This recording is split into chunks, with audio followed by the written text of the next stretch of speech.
Sa ganda ng shopping mall nila guys, may ano dito sa ilalim oh, yung parang boat na pwede ka sasakay. At saka meron ding fish pala sa ilalim. Tingnan nyo. Pinapakain niya yung ano, yung isda.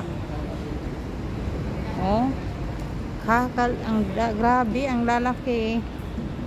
Oh, tingnan mo, kumakain na siya oh. See, andito pala oh, ang lalaki. Wow.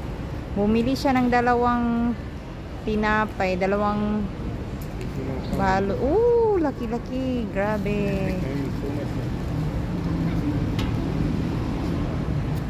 Oh, laki. Grabe. Oh, isang ano lang niya yung tinapay. Parang isang kain lang niya yung tinapay.